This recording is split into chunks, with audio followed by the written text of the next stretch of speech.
بسم اللہ الرحمن الرحیم۔ السلام علیکم ورحمۃ اللہ وبرکاتہ۔ کوفے میں ایک شخص تھا جو حضرت عثمان رضی اللہ تعالیٰ عنہ کو یہودی کہتا تھا، اور حضرت امام ابو حنیفہ رحمۃ اللہ علیہ کی وجاہت تو سارے کوفے میں تھی، ہر دشمن اور دوست عزت کرتا تھا، اور جو بڑا آدمی صاحب اخلاق بھی ہو اور صاحب علم و فضل بھی ہو تو تمام طبقے کے لوگ اس کا احترام کیا کرتے ہیں۔ وہ اپنے اخلاق اور اپنے اعمال کی بنا پر سب کے نزدیک محترم ہوتا ہے۔ تو حضرت امام صاحب رحمۃ اللہ علیہ اس شخص کے پاس گیا، اس نے پوچھا کیسے تشریف آوری ہوئی؟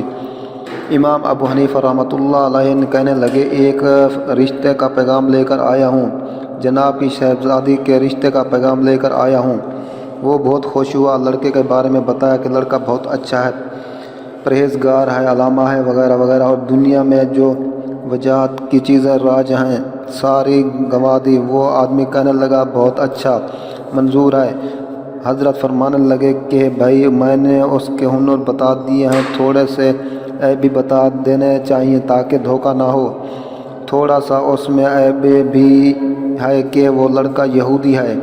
یہ سن کر اس کو تو آگ لگ گئی، چہرہ سرخ ہو گیا، کہنے لگا اتنے بڑے امام ہو کر آپ مجھ سے مذاق کرنے کے لیے آئے ہیں، وہ بھی میری بیٹی کے معاملے میں؟ حضرت امام صاحب بڑا فروختہ نہیں ہوئے بلکہ نہایت متانت سے فرمانے لگے، کیوں، کیا بات ہے؟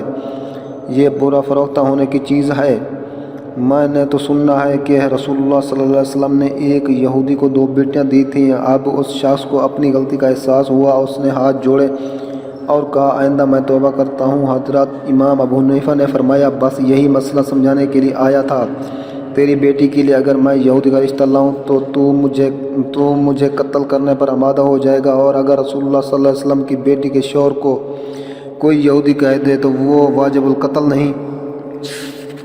دوستو، امید ہے آپ کو ہماری یہ ویڈیوز اچھی لگی ہوگی۔ اگر ہماری ویڈیو اچھی لگے تو ہماری حوصلہ افزائی کے لیے ہمارے چینل کو ضرور سبسکرائب کریں، ساتھ گھنٹی کے بٹن کو بھی ضرور دبا دیں تاکہ آپ کو ہماری آنے والی نئی ویڈیوز ملتی رہیں۔ تو تھینکس فار واچنگ، اللہ حافظ۔